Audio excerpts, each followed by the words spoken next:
Glória ao Pai, ao Filho, ao Espírito de Deus. Nesta manhã de feriado, eu quero ler aqui a palavra do Senhor e falar sobre as características, algumas características, porque são várias, de uma pessoa chamada por Deus. Isaías capítulo 6, o versículo 8. Depois disto ouvi a voz do Senhor que dizia: a quem enviarei e quem há de ir por nós? Então disse eu: eis-me aqui, envia-me a mim. É muito interessante nós estudarmos a palavra de Deus e observarmos a vida daquelas pessoas que tiveram um chamado de Deus. A Bíblia especifica várias pessoas que tiveram um chamado do Senhor. E a chamada de Deus é algo muito especial, é algo muito lindo na vida de alguém. Chamar, entre muitas aplicações nas Sagradas Escrituras, tem a sua característica fortíssima. E sua principal importância é a de um termo teológico. E a forma verbal, kaleo, quando usada tecnicamente, refere-se à chamada de Deus às pessoas para herdarem a salvação. Deus, ele chama a todos para a salvação. Vinde a mim, todos vós que estáis cansados e oprimidos, eu vos aliviarei. É um chamado específico, especial para a salvação. É uma chamada geral. Já no chamado específico, é um chamado de Deus a uma pessoa particular, para que esta pessoa exerça determinado ofício, saia para pregar o Evangelho em outras nações. Mas primeiro eu devo começar pregando no meu país, na minha cidade, na minha escola, no ambiente em que eu estou inserido. E nós vamos adquirindo experiências. Eu pediria que você compartilhasse aí com outras pessoas, ok? Compartilhasse a nossa live. Nós vamos adquirindo experiências à medida que esse chamado ele vai ardendo em nossos corações.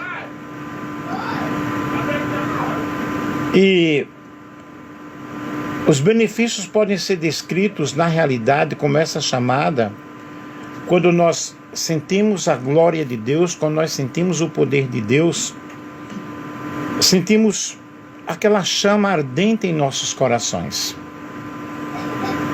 O profeta Isaías, ele viu a glória do Senhor, ele experimentou a glória do Senhor, e ele teve esse chamado de Deus de uma forma toda especial. Está em cima da mesa. O vô está fazendo, o vô está ocupado. O vô está ocupado.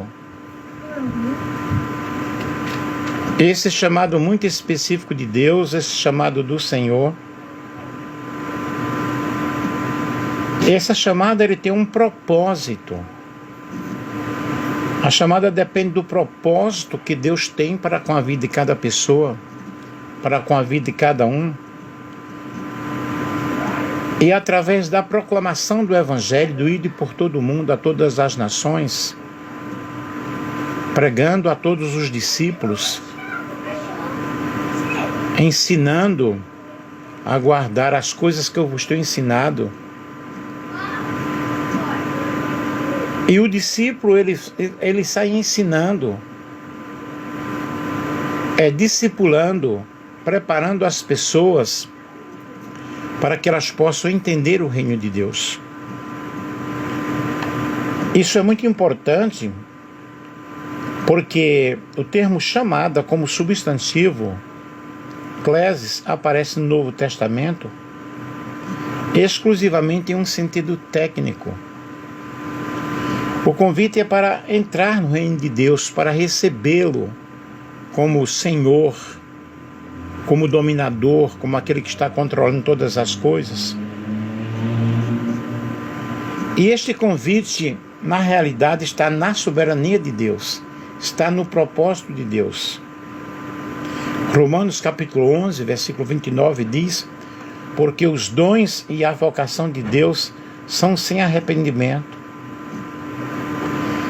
E Ele tem chamado as pessoas à salvação. As pessoas necessitam ter esse entendimento que a salvação é para todas as pessoas. Deus quer que todos se salvem e que cheguem ao pleno conhecimento da verdade. Aí nós vemos mais uma nova dimensão que aparece em Romanos capítulo 1, versículo 1, em Coríntios, 1 Coríntios 1, versículo 1, onde a chamada se torna algo em termos de ofício, chamado para ser apóstolo, chamado para ser um pastor. E a Bíblia diz que Deus deu pastores. E a chamada, queridos, é uma dádiva divina, uma dádiva de Deus. Mateus 4, 19: vinde após mim e eu vos farei pescadores de homens. Quando nós temos um encontro pessoal com Cristo, nós vamos aprendendo os ensinamentos do Senhor. E Ele diz: eu vos farei pescadores de homens. Aqui nós temos aqui uma metáfora significando: eu vos fareis pregadores da minha palavra, eu vos farei ensinadores da minha palavra. Vocês vão buscar outras pessoas para serem agregadas no reino de Deus. E a Bíblia diz em Atos 13, 2: e servindo eles ao Senhor e jejuando, disse o Espírito Santo: apartai-me a Barnabé e a Saulo para a obra que eu tenho chamado. Vejam que isso aí aconteceu por intermédio de oração. Separem-me Paulo e Barnabé, porque eu tenho um chamado específico com eles. Portanto, gente, o chamado de Deus é algo divino, é algo de Deus. Eu fui missionário no Paraguai por muitos anos, também fiz missões na Bolívia, na Argentina. Preguei muito o Evangelho, ensinei muito a palavra de Deus. Mas para que eu fosse enviado, eu tive que passar por uma escola de preparação. Aos 12 anos, eu tive um chamado do Senhor de uma forma muito clara. Porém, somente depois de 33 anos, aos 33 anos, é que eu fui enviado ao campo missionário. Durante esse período, eu estudei, eu me preparei. E tudo que eu ouvia falar sobre missões ardia o meu coração. Eu estava no círculo de oração da Assembleia de Deus, no estado de Pernambuco, no bairro de Areias. E lá o círculo de oração o dia todo. E eu tive um tipo de êxtase espiritual, e eu ouvi um grande coral cantando: o Senhor da ceifa está chamando, que irá por mim a procurar almas que no mundo vão chorando, sem da salvação participar. Ouvi como fosse uma orquestra tocando e cantando esse hino, e na realidade eu estava de joelhos. Despertei como se fosse um sono, e eu chorei muito. Ali eu pude compreender, eu pude entender sobre o chamado do Senhor. E depois Deus usou alguém em profecia e me falou sobre a obra, me falou que eu iria ser um missionário e tal, falou muitas coisas. Aquela chama ardeu em meu coração, eu não podia ouvir falar sobre missões. O meu desejo era ir para a África. Eu tinha um sonho, até hoje eu ainda tenho, de fazer missões na África. Tudo o que aconteceu na minha vida contribuiu para que eu pudesse realmente exercer o ministério de um missionário.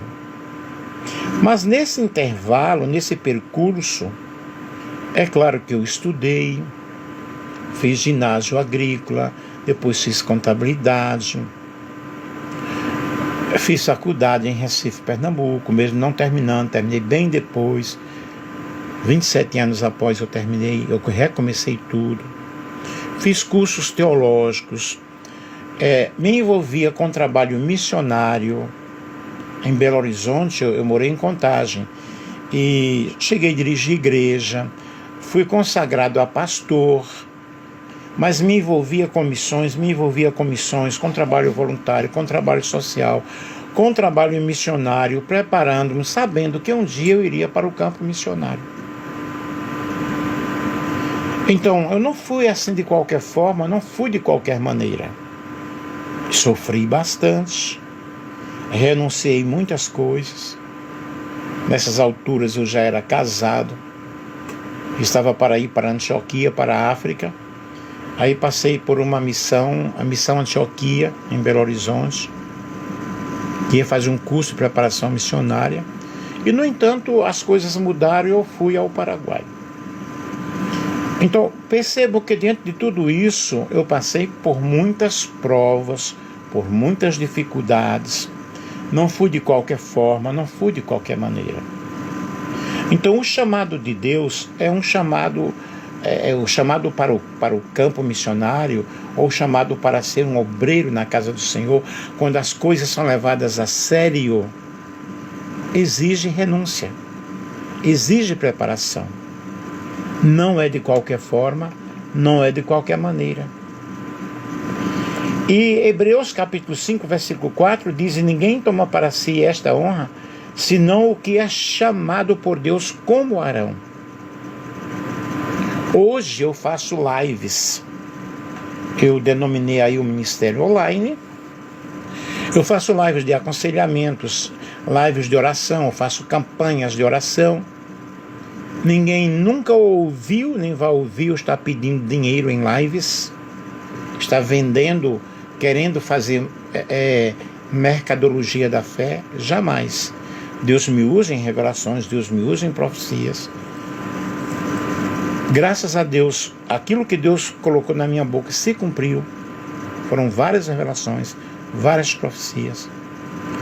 Porém, queridos, tudo tem que passar pelo crivo da palavra de Deus. Então vejam, o chamado é específico. A chamada de Deus é pessoal. Ora, o Senhor disse a Abraão: sai da tua terra, da tua parentela e da casa do teu pai, para a terra que eu te mostrarei. Gênesis capítulo 12, versículo 1. É algo muito pessoal. É algo muito particular. Carlos Eduardo, que Deus te abençoe aí, tá? Compartilhei com outras pessoas. É algo muito particular. Então veja, eu passei por várias provações, por várias situações, por muitas dificuldades econômicas, dificuldades financeiras fortíssimas, porque Deus estava preparando-me para algo futuro. Que no campo missionário, claro, naquela época, eu tinha o sustento da Assembleia de Deus, de João Monlevade, ok? Minas Gerais. Porém, quando cambiava aquele dinheiro para a moeda do Guarani, chegava a $1,5 salário. Então a gente passava muita necessidade. Mas Deus, ele sempre usou alguém para nos ajudar. Mas antes disso, antes de eu ir ao campo missionário, passei por provas ferrenhas de orar e pedir a Deus para mandar alimento, e Deus usar pessoas e mandar a cesta básica, mandar comida para a nossa casa. Que eu não vou contar tudo aqui. Então você é provado. Você é provado. Hoje a minha realidade é outra. Então o chamado é algo muito espiritual. E não é de qualquer forma, não é de qualquer maneira que você vai aí colocando as mãos sobre as pessoas e ungindo as pessoas de qualquer forma, para que essa pessoa seja um pastor, seja um obreiro, seja um missionário. Não. Eu tenho as minhas credenciais de pastor aqui guardadas, tenho o meu certificado de ordenação, quando fui ordenado a pastor, acho que foi em 85, não lembro agora bem, em Belo Horizonte, na Assembleia de Deus. Hoje eu não estou na Assembleia. Mas observem todo esse trajeto aí de muita aprovação, Deus me usando para orar, para pessoas serem curadas.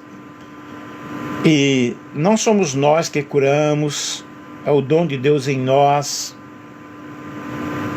Porém, nós devemos ter bastante cuidado quanto a isso. Então, observe, é um chamado pessoal. Depois é um chamado espiritual.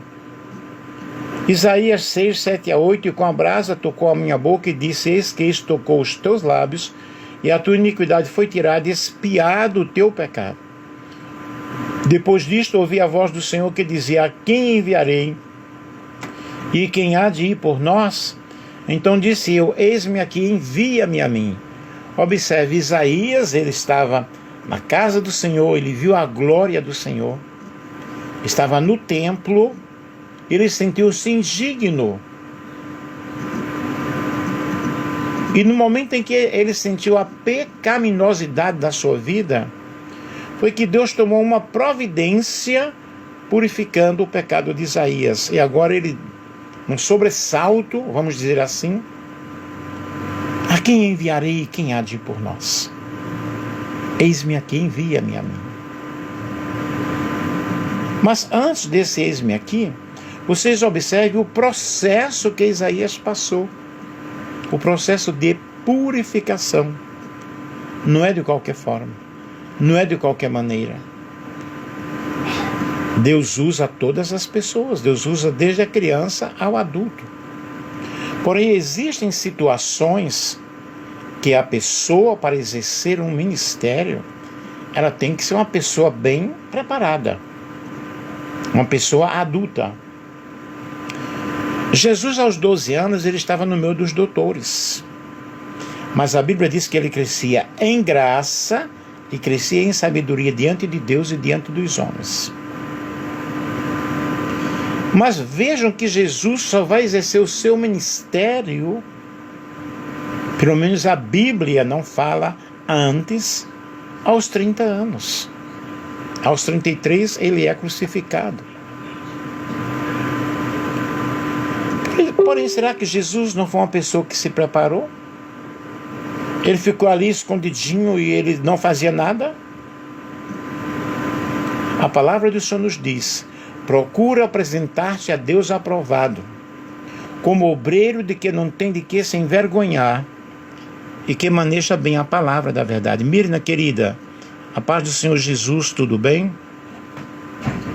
Quando a Bíblia diz procura apresentar-te a Deus aprovado, significa que eu tenho que passar por uma preparação teológica.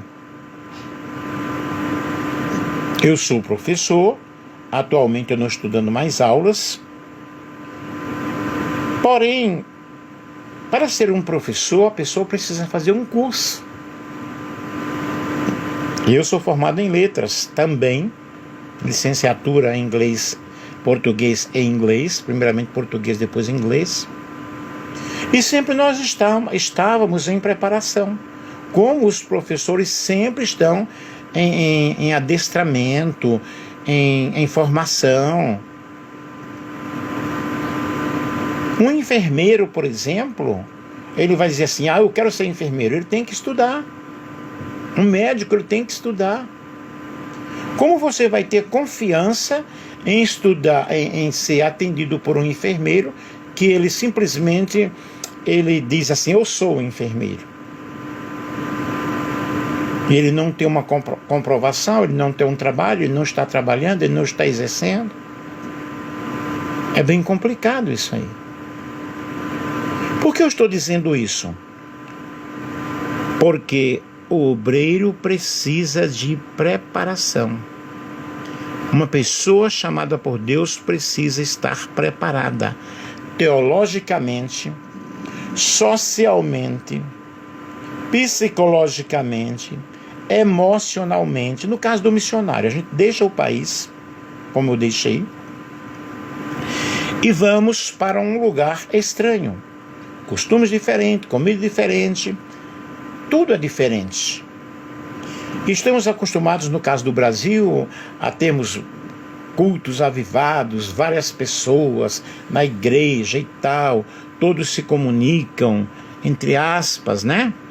Aí você chega em um lugar onde as pessoas se isolam, onde a comida é diferente, a língua é diferente.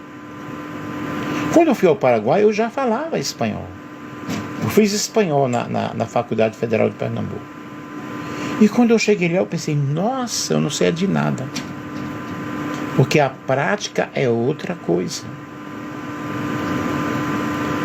Então, queridos, a chamada é pessoal, a chamada é divina, é uma chamada espiritual, porém eu preciso de um preparo.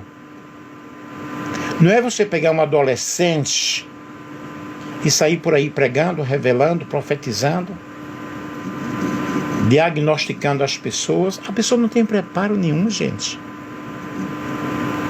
Vamos entender isto. E a chamada de Deus, ela é soberana. Vem agora, pois, eu te enviarei a Faraó para que tires o meu povo, os filhos de Israel, do Egito.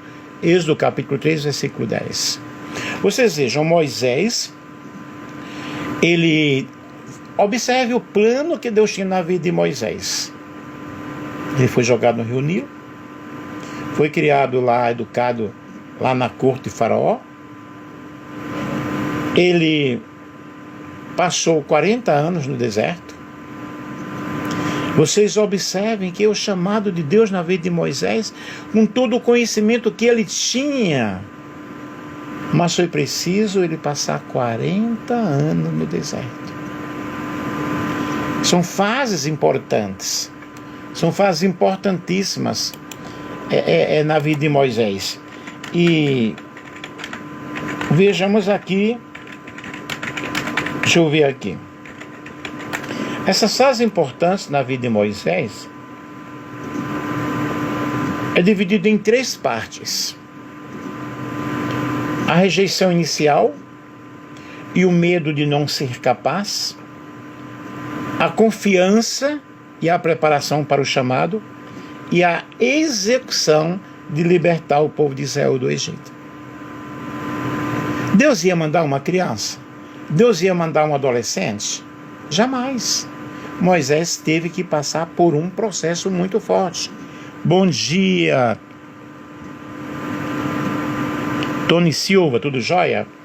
Moisés, ele teve que passar por um processo muito forte para poder compreender a missão dele. Na primeira fase, ele estava cheio de si. Na segunda fase, ele descobre que não é nada. E na terceira fase, ele estava cheio de Deus. Então, vocês observem. Deus, ele nos quebra. Mas nós precisamos nos entregar à causa de Deus.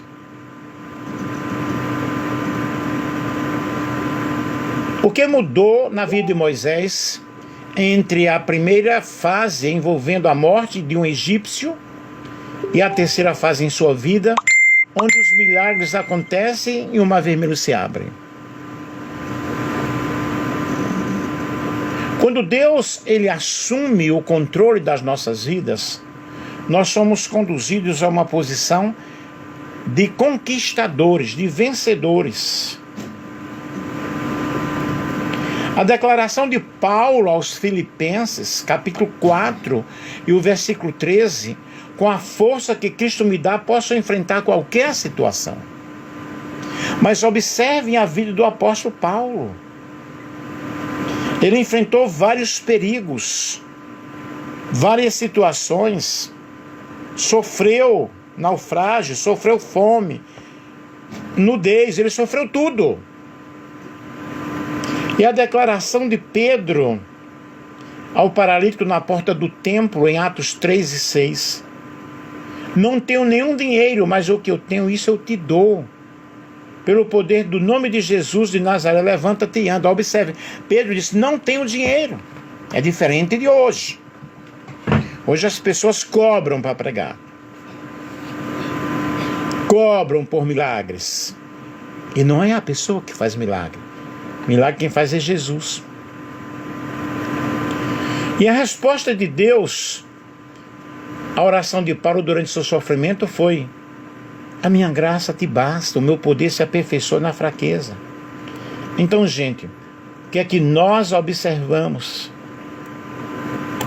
Observamos que Deus nos leva ao deserto para que nós possamos estar preparados. Deus nos leva com um propósito para que nós possamos adquirir experiências. Vejam, nessas 3 fases de Moisés, eu posso, aí nós vemos a autossuficiência. E assim Moisés foi educado em toda a sabedoria dos egípcios e tornou-se um homem poderoso em palavras e em obras. Quando completou 40 anos, Moisés decidiu visitar seus irmãos israelitas. Ao presenciar um deles sendo maltratado por um egípcio, saiu em defesa da vítima e vingou-se, matando o egípcio. Atos capítulo 7, versículo 23 ao versículo 24. Vocês observem aqui que ele não estava preparado nesse momento. Na segunda fase, quer dizer, na primeira fase, eu sou suficiente, eu posso, eu estudei, eu tenho condições. Lembro-me quando eu fui ao Paraguai, as bagagens que eu havia preparado para levar, não foram todas. Livros, dicionários, ficaram todos no Brasil. Eu cheguei ao Paraguai simplesmente com uma Bíblia em espanhol. Uma Bíblia. E ali Deus falou comigo: você depende de mim, não depende dos seus estudos. Na segunda fase de Moisés, sou eu não posso. Aí nós vemos a dependência. Êxodo 3, 10 e 11, vem agora, pois eu te enviarei a Faraó, para que tires o meu povo, os filhos de Israel, do Egito. Então Moisés disse a Deus: quem sou eu que vá a Faraó e tire os filhos de Israel do Egito? Aí nós vemos Moisés apelando para Deus. Ele está dizendo: eu não posso, eu não tenho condições. E nós precisamos, pessoal, compreender que tudo que nós temos, nós dependemos de Deus. Eu não vou orar por uma pessoa e dizer assim: eu te curo agora. Não.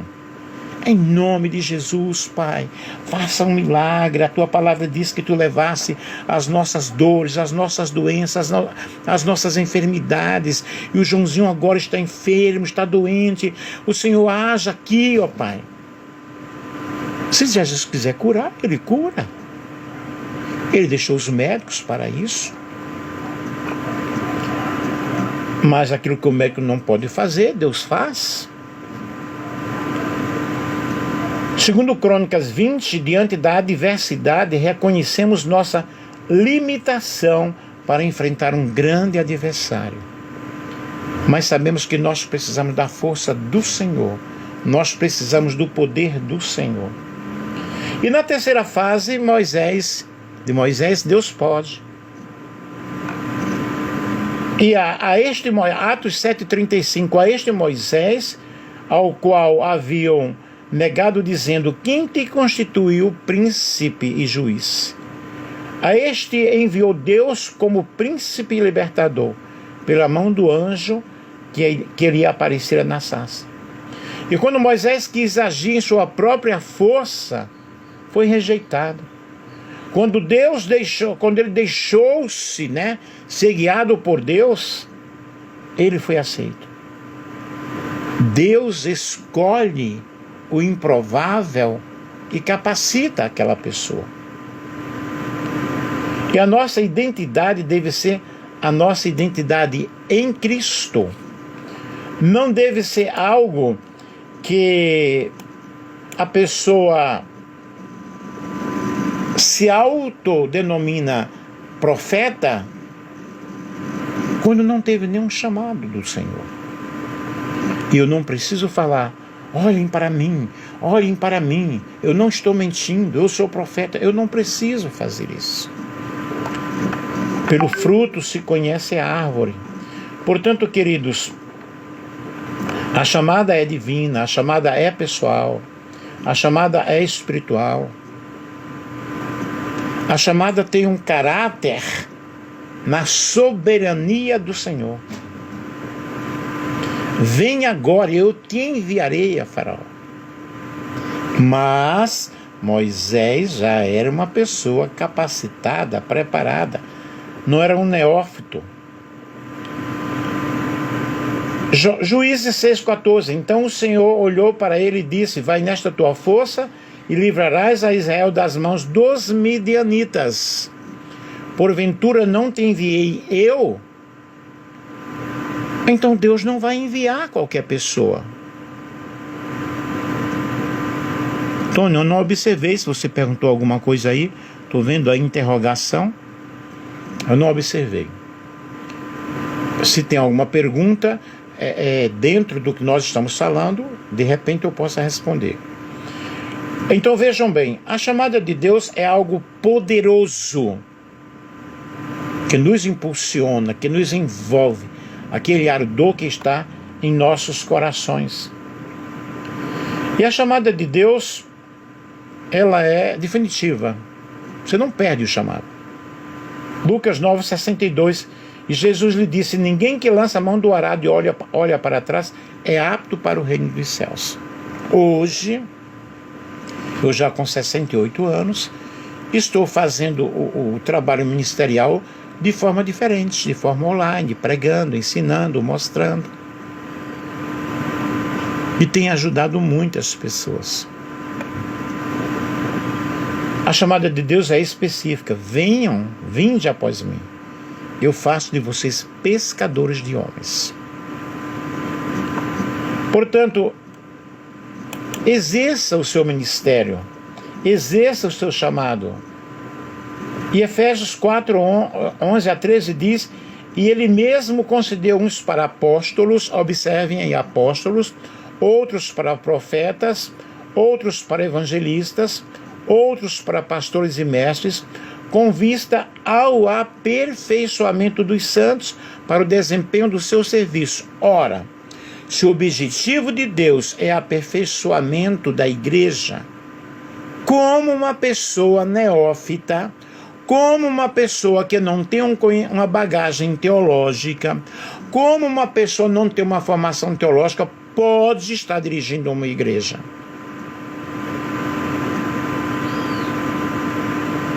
Pensem nisto.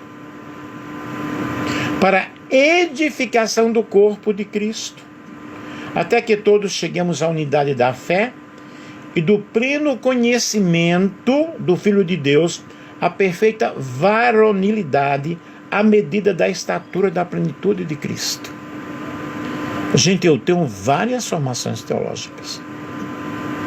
Mestrado, doutorado, PhD. Mas eu preciso de Deus. Eu preciso do Senhor na minha vida. Eu não sou nada se Ele não estiver comigo. E Deus, em sua soberania, Ele concede diferentes dons e ministérios à sua igreja. E nós vamos passando por provações, por dificuldades, para que possamos depender único e exclusivamente do Senhor.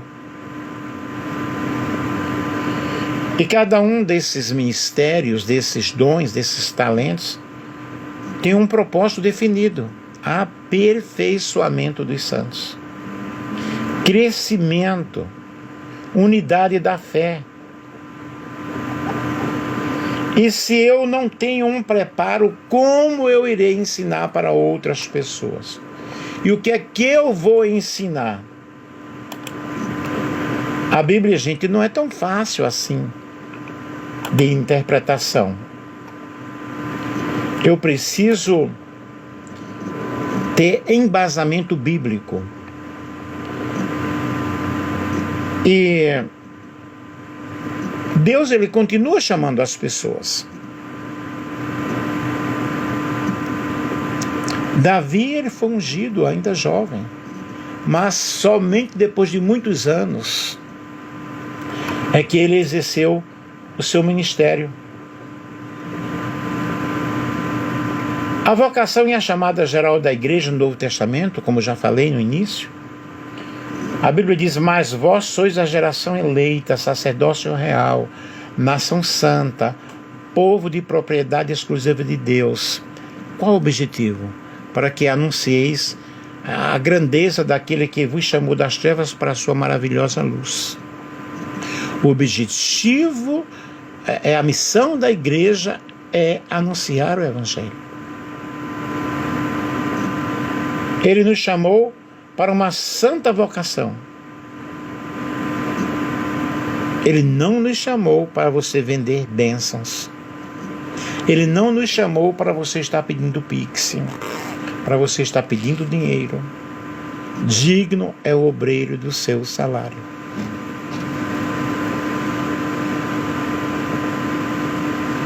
Nós somos a luz do mundo. E como luz, nós precisamos brilhar. Então, queridos, quando uma pessoa é convocada para a missão,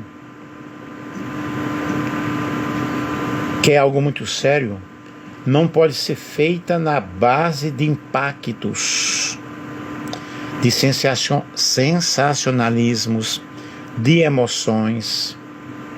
E os alvos convocados devem ser bem definidos.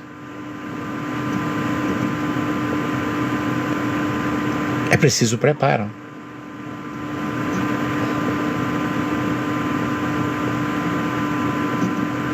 Ora, ninguém pode dizer sim ou não com absoluta segurança hermenêutica, já que a palavra missão e missionário não se encontram na Bíblia.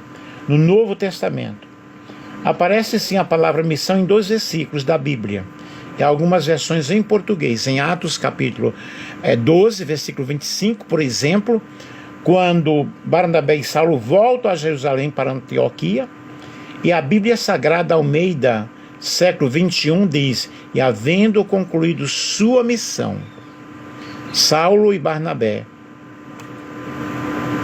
voltaram a Jerusalém, levando consigo João, também chamado Marcos, mas ali a palavra missão é a tradução da palavra diaconia, do grego, de onde vem nossa palavra diácono, que significa serviço.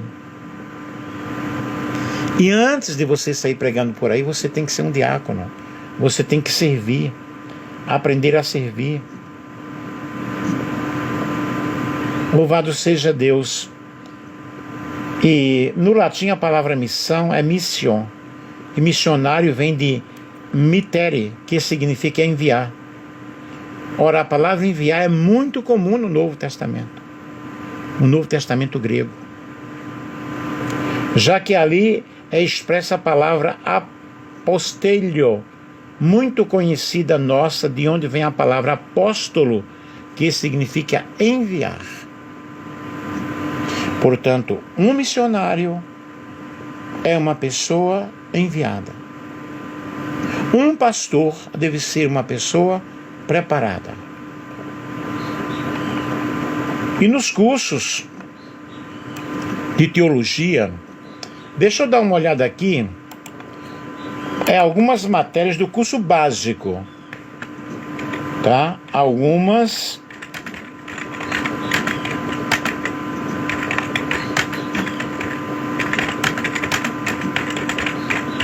O básico é aquele, o essencial, né?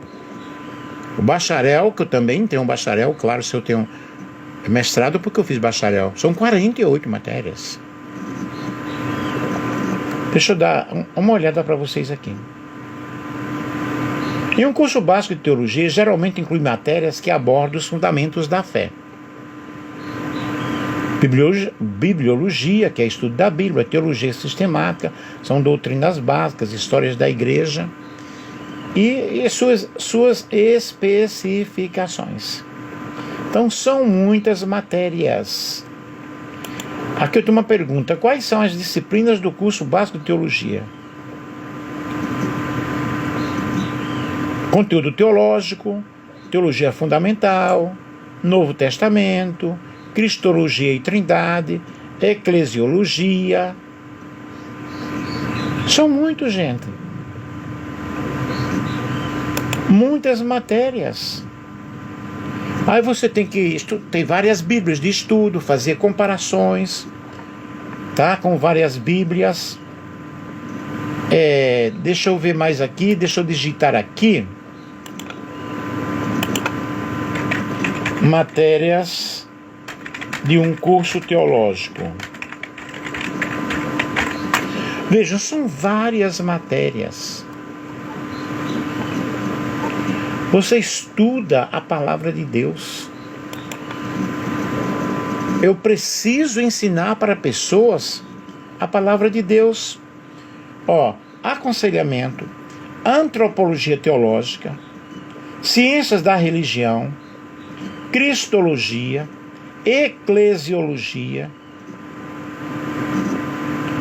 história da igreja, história antiga, história oriental, história ocidental, história do cristianismo na América, história dos povos indígenas, introdução ao Novo Testamento, introdução ao Velho Testamento, introdução à teologia ao mundo teológico, teologia espiritual, Pentateuco,